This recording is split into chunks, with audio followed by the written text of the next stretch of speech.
प्राचीन काल में एक महान राजा का राज्य था जो अपनी न्यायप्रियता और उदारता के लिए प्रसिद्ध था। उनके राज्य में खुशहाली थी, लेकिन राजा को एक चिंता हमेशा सताती थी कि उनके इकलौते पुत्र राजकुमार अर्जुन का विवाह है। उन्हें अपने राजकुमार के लिए एक सुंदर और सुशील लड़की की आवश्यकता थी। राजमहल के अंदर राजा, रानी और राजकुमार इसी विषय पर चर्चा करते हैं। अर्जुन पुत्र, तुम अब बड़े हो गए हो। मैं चाहता हूं कि तुम जल्दी ही अपना जीवन साथी चुनो।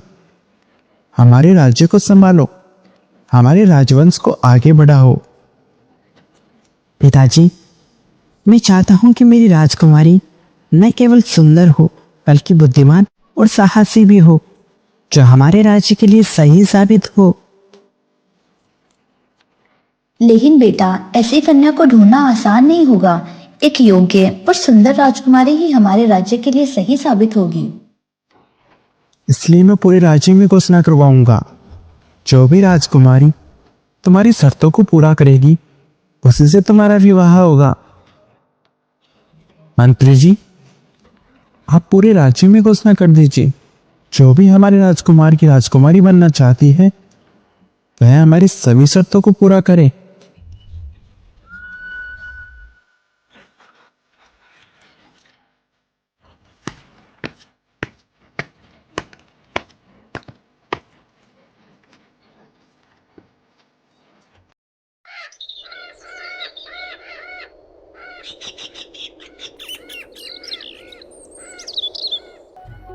मंत्री जी पूरे राज्य में घोषणा करवा देते हैं। पड़ोस के सभी राज्यों में यह घोषणा पहुंच जाती है। राजकुमार अर्जुन के लिए योग्य वधू की खोज हो रही है। सभी राजकुमारियां जो अपनी सुंदर, बुद्धिमान और साहसी है, वे महल में उपस्थित होती है। घोषणा के बाद विभिन्न राज्यों से राजकुमारियां महल में आती है। राजकुमारियां राजा, रानी और राजकुमार के सामने प्रस्तुत हो रही। पहली राजकुमारी: मैं सुंदर हूं और मेरी आवाज से पक्षी भी मंत्रमुग्ध हो जाते हैं। मैं ही राजकुमार के लिए सबसे योग्य हूं। राज दरबार में दूसरी राजकुमारी राजा के सामने प्रस्तुत होती है। मैं बुद्धिमान हूं और मैंने कई विद्वानों को वाद विवाद में हराया है। सबसे ज्यादा योग्य मैं ही हूं राजकुमार के लिए।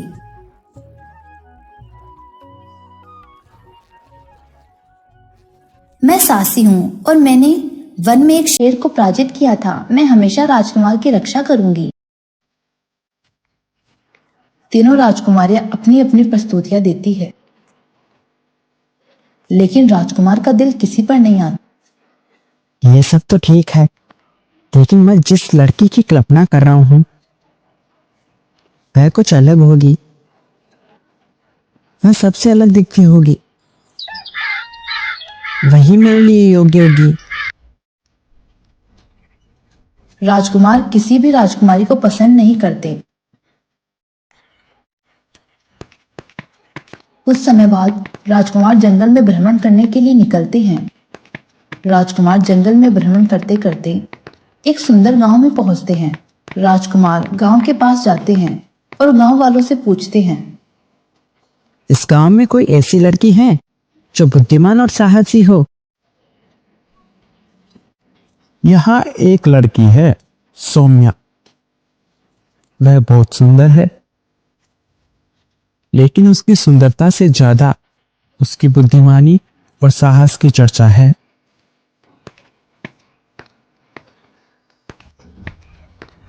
राजकुमार गांव के अंदर जाते ही वह सौम्या को देखते हैं। सौम्या गरीब परिवार की थी, लेकिन बहुत समझदार और साहसी थी। सौम्या गांव वालों से कुछ कह रही थी। हर समस्या का हल शांति और धैर्य से निकलता है। हमें किसी भी परिस्थिति से घबराना नहीं चाहिए। राजकुमार पास खड़े होकर सौम्या की बातें सुन रहे थे। राजकुमार सौम्या से काफी ज्यादा प्रभावित हो जाते हैं और सौम्या को महल में चलने का न्योता देते हैं। सौम्या, क्या तुम मेरे साथ महल चलोगी? मैं चाहता हूँ कि राजा और रानी तुम्हारे बारे में जाने। तुम साहसी और बहुत ही सुंदर हो। राजकुमार, मैं एक साधारण सी लड़की हूँ, महल मेरी जगह नहीं है। तुम्हारा साहस और बुद्धिमानी ही तुम्हारी पहचान है। चलो, मुझे यकीन है राजा रानी भी तुम्हें पसंद करेंगे। राजकुमार सौम्या को महल में ले जाते हैं।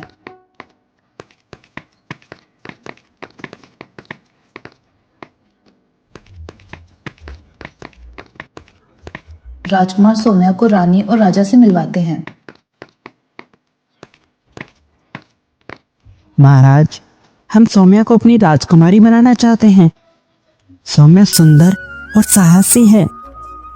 सौम्या, अगर तुम हमारे राज्य की राजकुमारी बनना चाहती हो तो तुम्हें 3 कठिन परीक्षाओं को पास करनी होगी। मैं तैयार हूँ, मैं सारी परीक्षाएं पास कर लूंगी महाराज।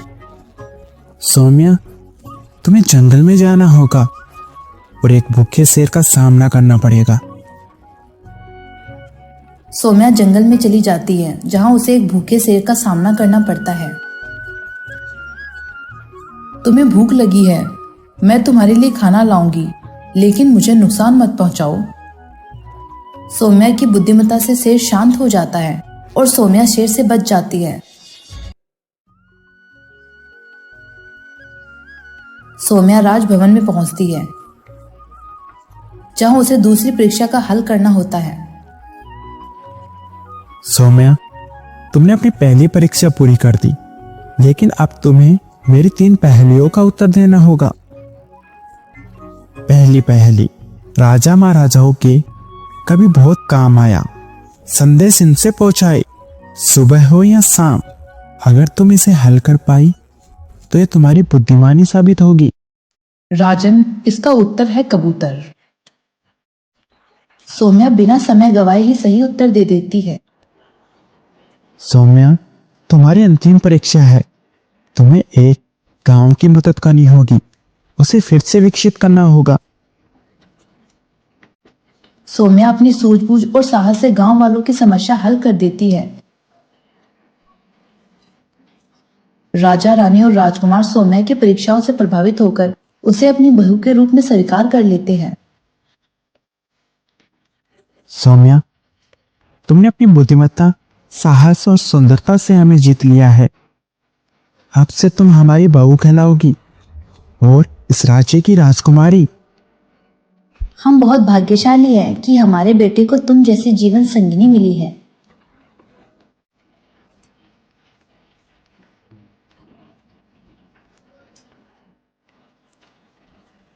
राजकुमार और सौम्या का विवाह बड़े धूमधाम से हो जाता है। इस प्रकार राजकुमार अर्जुन और सौम्या की कहानी हमें यह सिखाती है कि सच्चा जीवन साथी केवल रूप या धन से नहीं चुना जाता, बल्कि उसकी बुद्धिमानी, साहस और सच्चे दिल से पहचाना जाता है।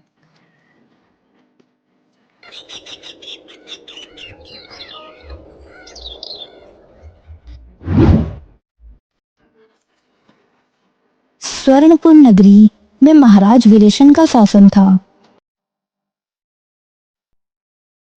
उनके महल के पास का बगीचा अपने विशाल सोने के फल देने वाले वृक्ष के लिए प्रसिद्ध था। एक शाम जब माली हरिपाल ने फल गिने तो वह चौंक गया। माली हरिपाल अपने दैनिक रस्म निभा रहा था। 1, 2, 30, 24।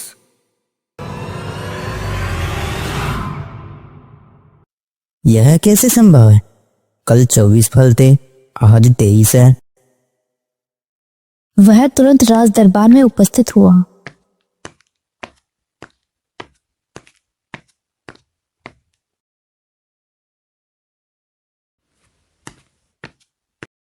महाराज, कोई अदृश्य चोर हमारे दिव्य फलों को चुरा रहा है।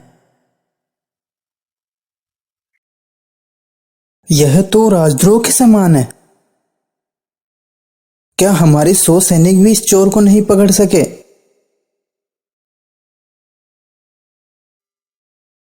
राजसभा में तीनों राजकुमार खड़े थे। सबसे बड़े अर्जुन ने गर्व से कहा। पिताश्री, आज रात में समय उस वृक्ष की रक्षा करूंगा। मेरे तीर से कोई बच नहीं पाएगा। मध्यम भ्राता भरत बोला। भैया, तुम तो कल भी सो गए थे। यह काम मेरे लिए छोड़ दो।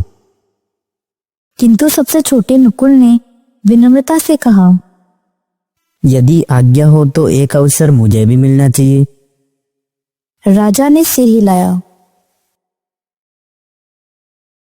ठीक है अर्जुन, आज रात पहरा तुम ही देना।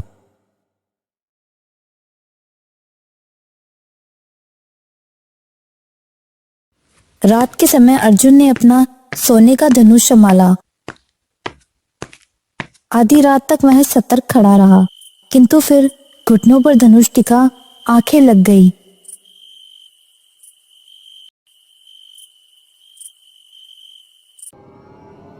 तभी एक सुनहरी छाया ने वृक्ष को छुआ।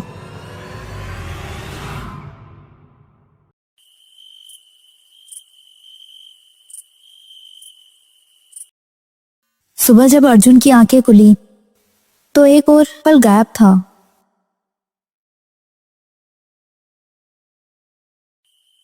भरत ने अगली रात पहरा दिया, पर वह भी असफल रहा।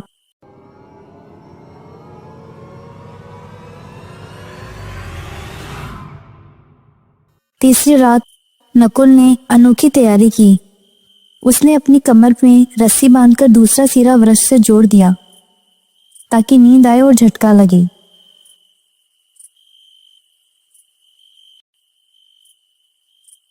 आधी रात को एक चमत्कार हुआ। वायु में सुनहरी मेना प्रकट हुई। नकुल ने देखा कि आधी रात को एक चमकीली सुनहरी मेना आई और फल ले गई। नकुल ने तुरंत धनुष उठाया। यह फल तुम्हारा नहीं है।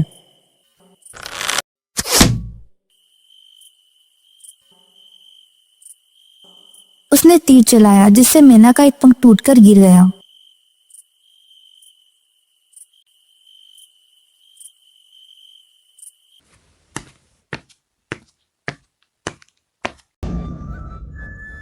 पिताजी पिताजी, चोर कोई मनुष्य नहीं बल्कि एक जादुई पक्षी है। सुबह नकुल ने वह पंख राजा को दिखाया।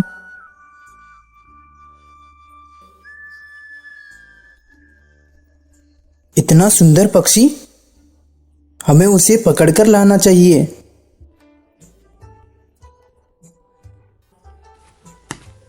मेना को पकड़ने के लिए तीनों भाई अलग अलग निकले।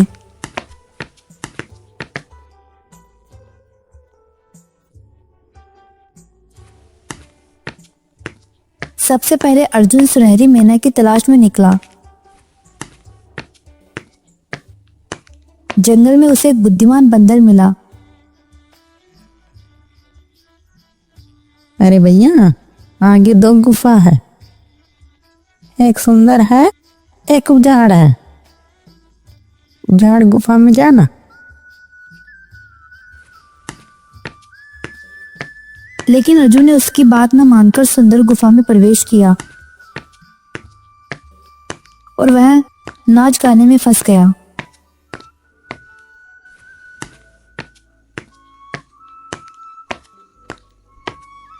फिर भड़क गया,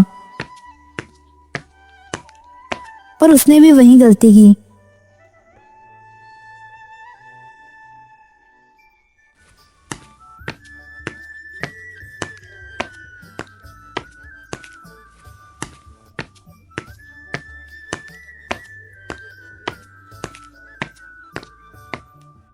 अंत में नकुल ने बंदर की सलाह मानकर उजाड़ गुफा में प्रवेश किया। वहां से वह एक जादुई महल पहुंचा, जहां सुनहरी मेना एक लोहे के पिंजरे में बंद थी। बंदर ने चेतावनी दी। इसे सोने के पिंजरे में मत डालना। लेकिन नकुल ने गलती से ऐसा ही किया। जिससे मेना चिल्लाई और सैनिकों ने उसे पकड़ लिया। महल में राजा ने कहा, तुम्हें फांसी होगी, सिवाय इसके कि तुम मेरे लिए सोने का हिरन लेके आओ।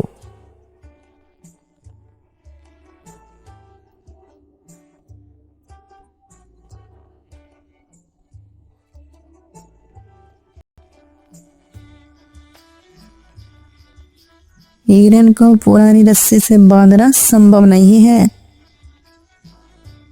लेकिन नकुल ने फिर से वही गलती करी और पकड़ा गया। इस बार राजा ने शर्त रखी, अगर तुम हीरे की राजकुमारी को लेकर आओ तो मैं तुम्हें माफ कर दूंगा।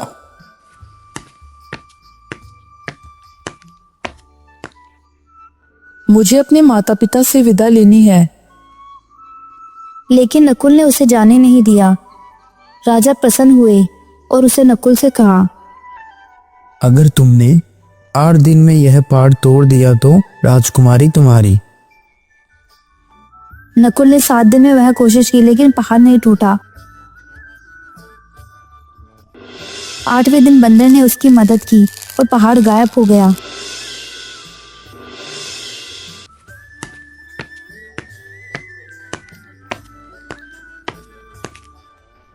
राजकुमारी से विवाह करके नकुल सोने का हिरन लेकर अपने राजा के पास गया।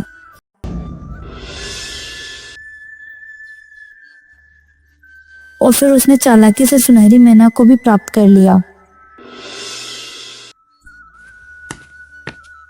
मुझे मार डालो।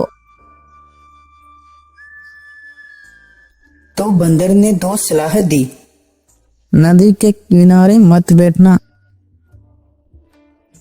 फांसी देने वाले कैदी पर दया मत करना। लेकिन नकुल ने दोनों ही सलाह नहीं मानी। रास्ते में उसने अपने भाइयों को फांसी से बचाया और नदी किनारे आराम करने बैठ गया। तभी उसके भाइयों ने उसे धक्का दे दिया।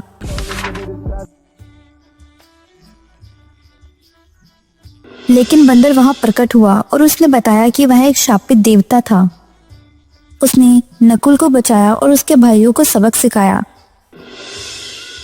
अंत में नकुल रत्ना और सोने के खजाने के साथ स्वर्णपुर लौट आया।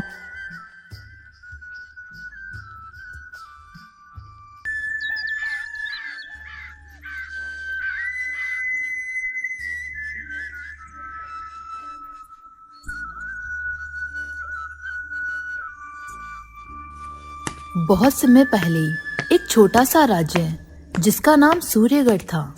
सूर्यगढ़ अपनी प्राकृतिक सुंदरता, हरियाली और शांतिपूर्ण लोगों के लिए जाना जाता था। लेकिन राज्य की सीमाएं बड़े दुश्मन राज्य कालपुर के राज्य से मिलती थी। कालपुर के राजा सूर्यगढ़ पर अपना कब्जा करना चाहते थे, क्योंकि सूर्यगढ़ अपने प्राकृतिक सुंदरता के कारण काफी अमीर था। धन दौलत, वैभव और यहाँ के लोग शांतिपूर्ण लोगों के लिए जाने जाते थे।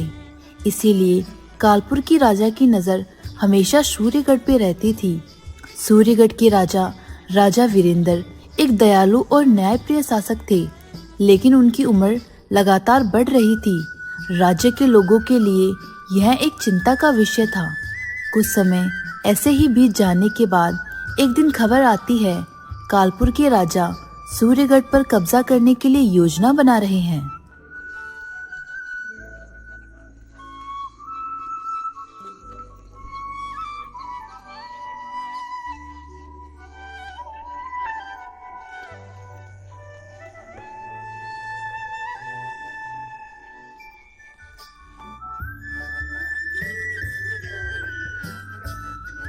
महाराज की जय हो। महाराज, खबर मिली है, कालपुर के राजा सूर्यगढ़ पर हमला करने वाले हैं। क्या कालपुर के राजा इतने घुर चुके हैं? उन्होंने सूर्यगढ़ पर कब्जा करने के लिए योजना बनाई है। वह हम पर आक्रमण करने वाले हैं। ये तो बड़ी ही क्रूरता वाली बात है। कालपुर के राजा भला ऐसा कैसे कर सकते हैं हमारे साथ? हमने तो उनके साथ हमेशा नैतिकता निभाई है। मंत्री जी, आप चिंता मत कीजिए। आप भी हमारी सेना को तैयार कीजिए। हमारा राज्य उनके राज्य से डटकर सामना करेगा और ये जंग हम जीत कर रहेंगे। किंतु महाराज, हमारे पास अच्छे रणनीतिकार नहीं है। भला हम बिना रणनीति के उन पर आक्रमण कैसे करेंगे और विजय प्राप्त कैसे करेंगे? हाँ मंत्री जी, ये बात तो आपकी सच है। हमारी उम्र भी धीरे धीरे ढल रही है। हम भी अपने शासन में उतना सक्रिय नहीं हो पाते हैं। हमें राज्य के लोगों को बताना होगा और कुछ समझदार लोगों को अपने मंत्रिमंडल में शामिल करना होगा। आप राज्य का भ्रमण कीजिए और 2 समझदार लोगों का मंडल तैयार कीजिए। वही हमारी सेना का मार्गदर्शन करेंगे। ठीक है महाराज, जैसी आपकी आज्ञा हो।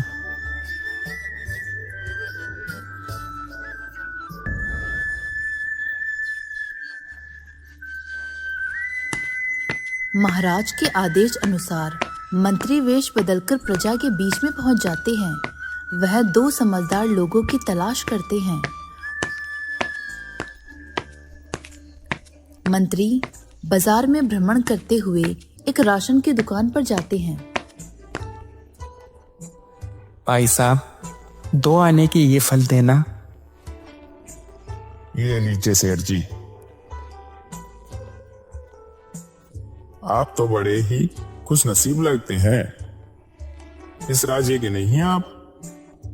नहीं भाई साहब, मैं इसी राज्य का हूँ। आपने मुझे पहली बार देखा होगा। हो सकता है।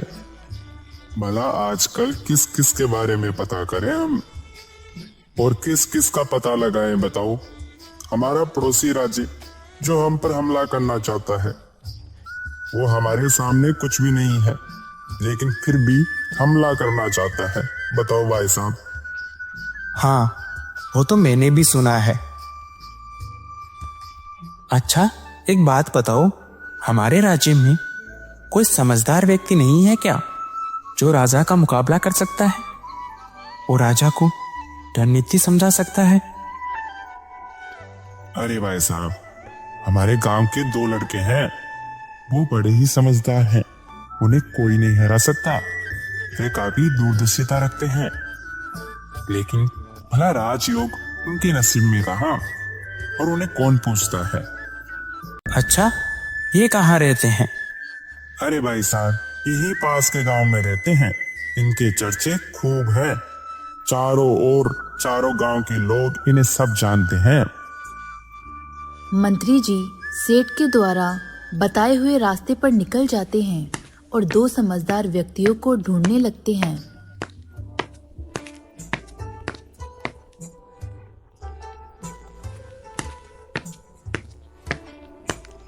मंत्री जी एक गांव में पहुंचते हैं। गांव के मुखिया को सारी बातें बताते हैं। मुखिया जी, हमें 2 समझदार व्यक्ति चाहिए।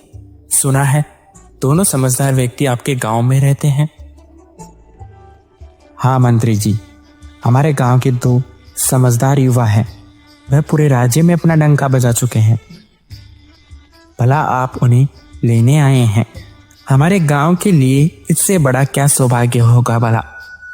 मैं अभी मिलवाता हूं आपको।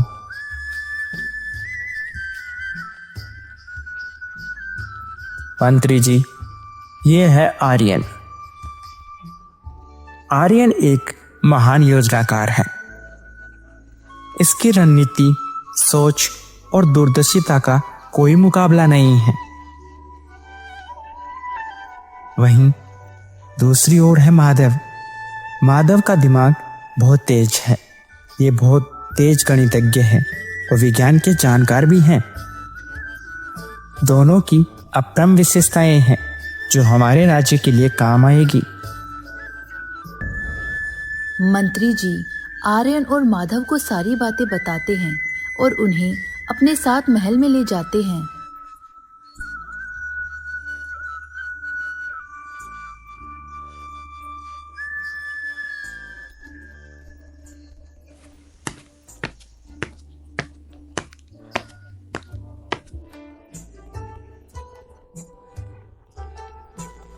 दोनों कुछ समय राजमहल में रहकर योजना बनाते हैं कि मंत्री जी दोनों के पास पहुंचते हैं। आर्यन और माधव, मैं तुम दोनों की भेंट महाराज से करवाना चाहता हूँ। महाराज तुमसे मिलना चाहते हैं। हाँ मंत्री जी, क्यों नहीं, हम भी महाराज से मिलना चाहते हैं।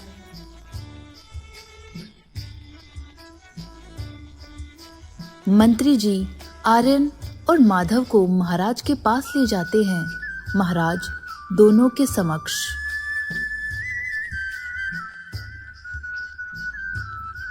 आर्यन और माधव, आप हमारे राज्य के मंत्रिमंडल में हैं। अब सब कुछ आपके ऊपर है।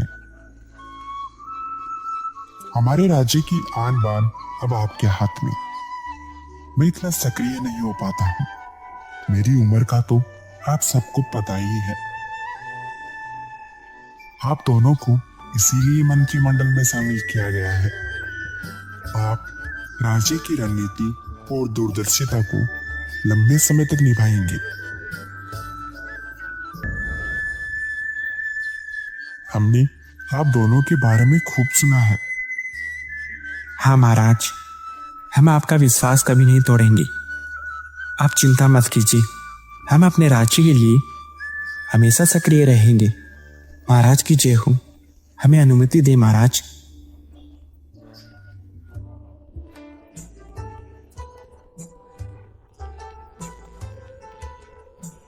कुछ समय ऐसे ही बीत जाने के बाद एक दिन कालपुर के सैनिकों ने सूर्यगढ़ की सीमा पर डेरा डाला।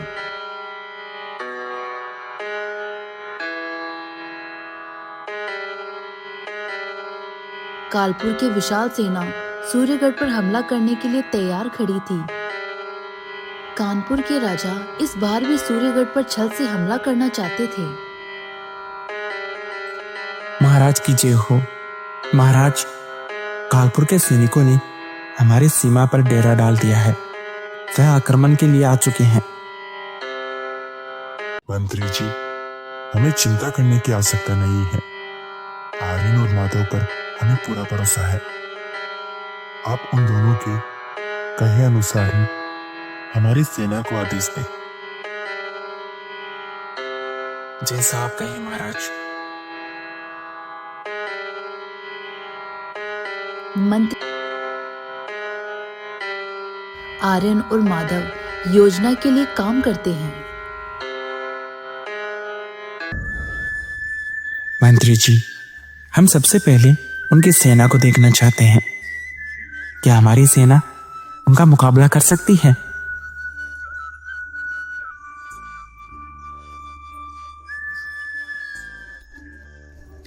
मंत्री जी आर्यन और माधव को किले के ऊपर लेकर जाते हैं।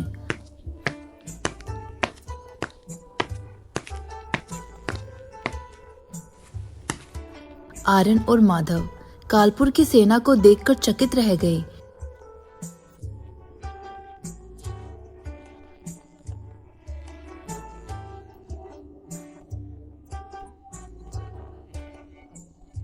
मंत्री जी, इनकी सेना तो काफी बड़ी है और इनके राजा चालाक और निर्दयी हैं।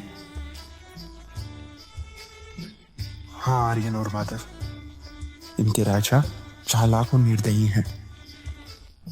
पर इनकी सेना इतनी बड़ी कैसे हुई, हमें इसका मालूम नहीं। ये चालाक राजा हैं, ये कुछ भी कर सकते हैं। इन्होंने पड़ोसी राज्यों से समर्थन हासिल कर लिया है। अब तुम दोनों को ही इस राज्य को बचाना होगा। मंत्री जी, आप चिंता मत कीजिए, हम योजना बनाते हैं। कुछ ही समय में यह खबर पूरे राज्य में फैल गई।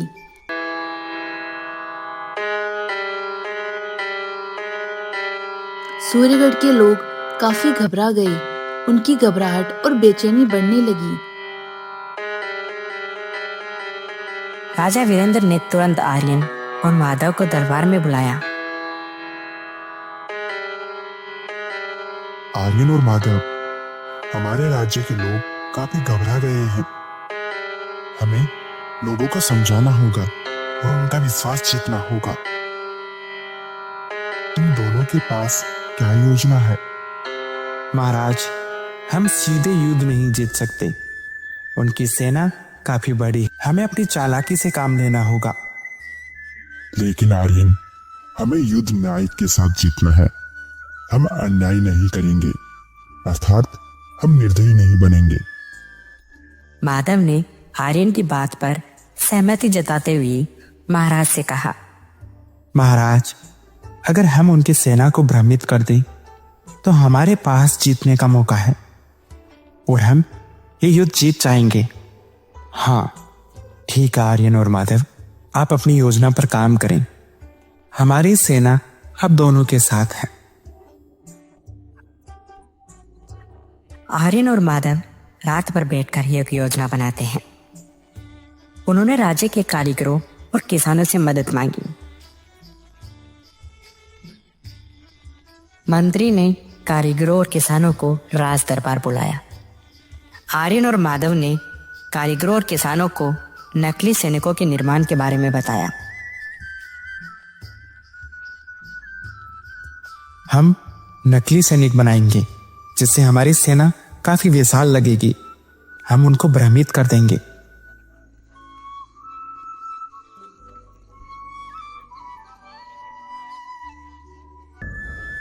सारे कारीगर और किसान आर्यन और माधव के अनुसार ही काम कर रहे थे।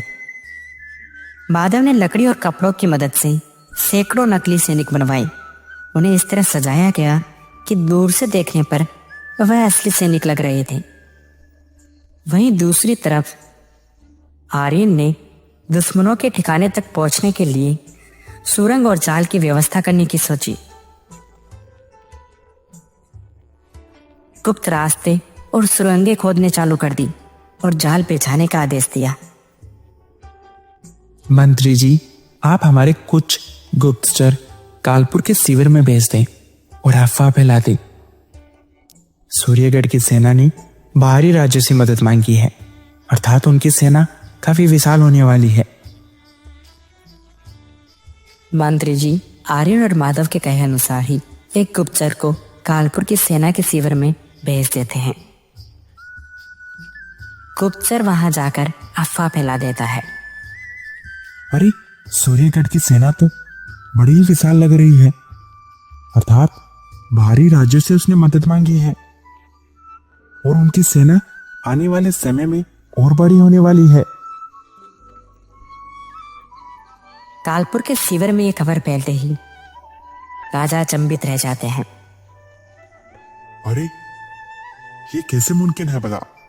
सारे पड़ोसी राज्य तो हमारे साथ हैं, उनकी सेना विशाल कैसे हो सकती है? राजा वीरधन ने एक ऐसी चाल खेली है हमारे साथ, पर हम डटकर सामना करेंगे। हम युद्ध जीत कर रहेंगे उनसे। 2 दिन बाद युद्ध का समय। दुश्मन सेना ने सूर्यगढ़ पर हमला करने के लिए सुबह का समय चुना। जैसे ही वे आगे बढ़े, नकली सैनिकों की विशाल संख्या देखकर वे डर गए। कालपुर के राजा इतनी विशाल सेना देखकर घबरा गए। लेकिन समय ज्यादा नहीं बीता था, तभी आर्यन के बिछाए हुए जाल में दुश्मन के घोड़े और सैनिक फंसने लगे। कालपुर के राजा को रण छोड़कर भागना पड़ा।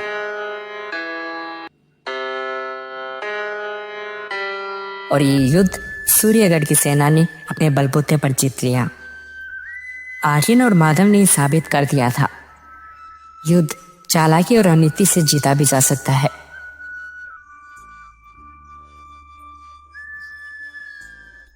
महाराज, हम युद्ध जीत चुके हैं। राजा वीरेंद्र के पास ये खबर पहुंचते ही वह काफी खुश होते हैं। उन्होंने आर्यन और माधव को दरबार में बुलाया।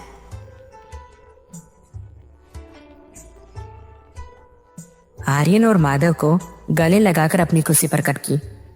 महाराज ने कहा, आर्यन और माधव, आपने अपनी बुद्धि और साहस से हमारे राज्य को बचा लिया। आप दोनों इस राज्य के सच्चे रक्षक हैं।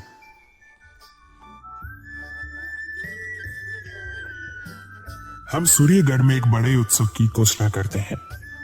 आर्यन और माधव को हमेशा के लिए स्थायी रूप से सूर्यगढ़ के राजमंडल में आमंत्रित करते हैं। सूर्यगढ़ में एक बड़ा उत्सव मनाया गया। आर्यन और माधव को राजमंडल में शामिल कर लिया गया। आर्यन और माधव की कहानी हर किसी की जुबान पर थी। इसी तरह से आर्यन और माधव ने अपने राज्य को बचा लिया। अपनी सूझबूझ और ज्ञान से अपने राज्य को बचाया था। ये सूर्यगढ़ के लिए एक बड़ी मिसाल थी। सूर्यगढ़ ने अपनी परंपरा के अनुसार ही पड़ोसी राज्य को पराजित किया था। एकता और धैर्य से बड़ी सी बड़ी समस्या का समाधान किया जा सकता है। इसी का परिचय आर्यन और माधव ने दिया।